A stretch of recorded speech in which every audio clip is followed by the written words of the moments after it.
మీ business ఏదైనా మీ ఊర్లో promotion చేయాలంటే అది సుమన్ టీవీతోనే సాధ్యం. ఇప్పుడే సంప్రదించండి.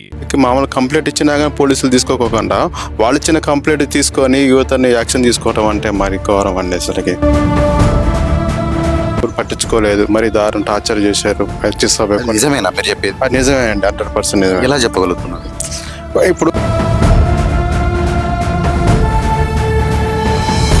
రామరాజు కానీ వాడిని మడిచిపోయటం మాకు రాదు. వాడు పిల్లలు అది అవుతారు కానీ వాడు ధర్మరాజు ఆయన వేధించారని చెప్పేసి ఆయన ఒక వీడియో తీసుకొని పోలీసులు పంపించారు కదా. పంపించి మరి ఇలా తీసుకోలేదట కదా. ఎవరు? ఆడ పోలీసు వాళ్ళు తీసుకోలేదట వీళ్ళక. మంచిగానే ఉంటాడు దొరాలకు మయ్య. వాడికి ఎవడు జోలికి పోడు, ఎవడు వాడు ఇల్లు ఏందో వాడేందో. మనం తోడేలగూడెంలోనే సతీష్ ఇంటి పక్కన ఉన్నటువంటి ఒక ఆమెతో మాట్లాడే ప్రయత్నం చేద్దాము. అసలు తను ఎలాంటి వ్యక్తి, అసలు ఎలాంటి బిహేవియర్ కలది, అసలు ఎందుకు ఏం జరిగింది అంటే వాస్తవంగా వాళ్ళ కుటుంబ సభ్యులు బంధువులు చెప్పారు. అసలు ఇరుగు పొరుగు వాళ్ళని కూడా అడుగుతాము. అసలు ఇక్కడ పెద్ద మనుషులు తనని వేధించారని చెప్పారు. అమ్మ మీ పేరు? నా పేరు భారతమ్మయ్య. భారతమ్మ గారు, సతీష్ తెలుసా? నా తమ్ముడు కొడుకేవాడు. తమ్ముడు కొడుకే? ఓకే. ఊరు మీ తమ్ముడు కొడుకు? ఇల్లే, మీ పక్కిల్లే. ఏం జరిగిందమ్మా? వాళ్ళకి వాళ్ళకి పాపం వాడికి ఈ సికాకులే తెలవదు. వాడేదో వాడి పని ఏందో వాళ్ళ అమ్మ వాళ్ళ అయ్యి చెప్పినట్టు కొట్టినాడు ఏందో రావటం ఏందో కానీ ఈ నాకు ఈ సికాకులన్నీ వాడికి తెలవదు. మరి ఎట్టొచ్చిందో నా సికాకు మనకి తెలవటం లేదు. ఏంటి ఆ సికాకు? ఏంటి ఏం సికాకో మరి వాడికి ఏం సికాకు పట్టదో ఉసుకని అదని ఇదని ఏదో గొడవలు వచ్చినాయిగా. మరి పెద్ద మనుషులు తనని వేధించారని చెప్పేసి ఆయన ఒక వీడియో తీసుకొని పోలీసులు పంపించారు కదా. పంపించి మరి ఇలా తీసుకోలేదట కదా. ఎవరు? ఆడ పోలీసు వాళ్ళు తీసుకోలేదట వీళ్ళక. కేసు రాసుకోలే. మీకు తెలుసా? ఇంకా వాడికి అయ్యని తెలియదు నాన్న. ఇంకా వాడు పెట్టే ఓరు జోలికి పో. సతీష్ ఎట్లుండేది మీతో? మంచిగానే ఉంటాడు దొరాలకు మయ్య. వాడికి ఎవడు జోలికి పోడు, ఎవడు వాడు ఇల్లు ఏందో వాడేందో. కానీ ఇంకా మా ముసలాళ్ళకు ఈ సందర్భం గొడవే లేదు నాన్న. ఇంకా మా చుట్టుపక్కల మా ఇల్లు అందరిని అడుగు. ఒకళ్ళు జోలికి పోయేటోడు కాదు, గట్టు కడిగి పోయేటోడు కాదు. అరే జోలికి పోయేటోడు కాదు, ఎవరు తెరుగుకు పోయేటోడు కాదు. కానీ మరి ఎట్లా చచ్చిపోయాడు? మరి ఇక మాకు అపాప పిన్న భగమతు గారికి ఏందో మాయదారి పుసుకని ఏందో చిక్కాకని మరి అది ఏం జరిగిందో నాయన. అన్నం రాయి తీయలేము కానీ ఎట్ల రాయి కోసం మా ముసలాళ్ళకి ఏం ఎరక. కానీ ధర్మరాజు కానీ వాడిని మడిచిపోయటం మాకు రాదు. వాడు పిల్లలు అది అవుతారు కానీ వాడు ధర్మరాజు ఆయన మనకి ఇవన్నీ తెలవదు. మా అయితే మంచోడు, మా సందన ఎవ్వరు సందుకు వాళ్ళ పెట్టుకోలేదు. వాడు ఎట్లా జరిగిందో ఆ భగవంతుడికి ఎరక, నాకు తెలియదుగా. మీరు ఉన్నారుగా భారతమ్మ కదా మీ పేరు? భారతమ్మ చెప్పిన విషయాలు అంటే అది ఇంటి పక్కనే, సతీష్ వాళ్ళ ఇంటి పక్కన ఉండేది. చాలా మంచి వ్యక్తి. ఎందుకంటే విలేజ్ లో ఉన్నప్పుడు పక్కనే వాగు ఉన్నది కాబట్టి ఇసుక రవాణా అది చేసుకునేది.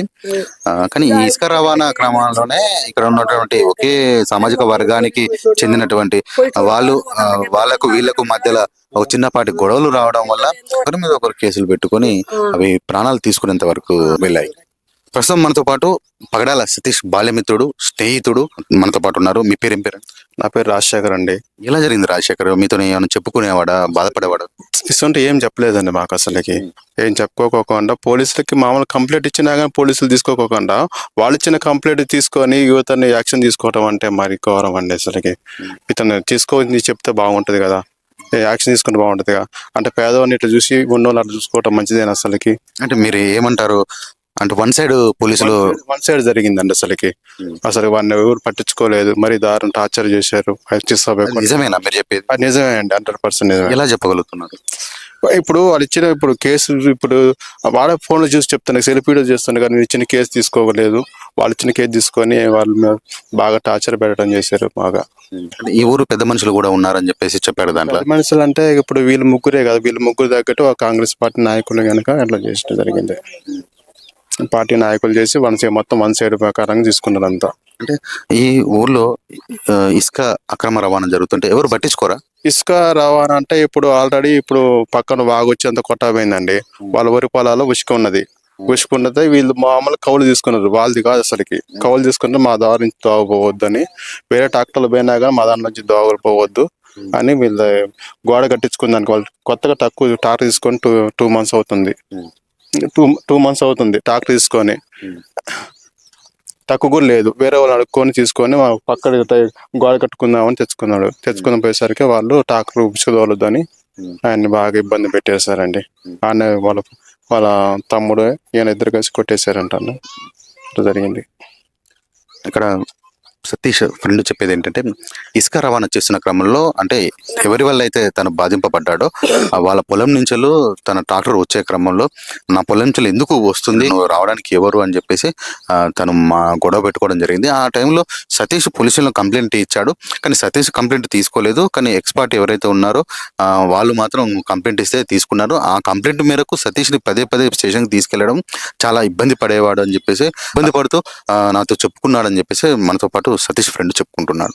మామూలు కంప్లైంట్ ఇచ్చినా కానీ పోలీసులు తీసుకోకుండా వాళ్ళు ఇచ్చిన కంప్లైంట్ తీసుకొని యువతని యాక్షన్ తీసుకోవటం అంటే మరి ఘోరం అండి. అసలుకి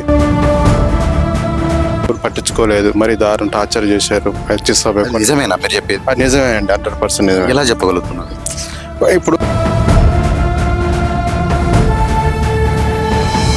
రామరాజు కానీ వాడిని మడిచిపోయటం మాకు రాదు.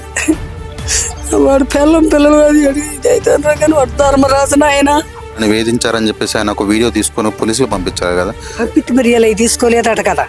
ఎవరు? ఆడ పోలీసు వాళ్ళు తీసుకోలేదట వీళ్ళక.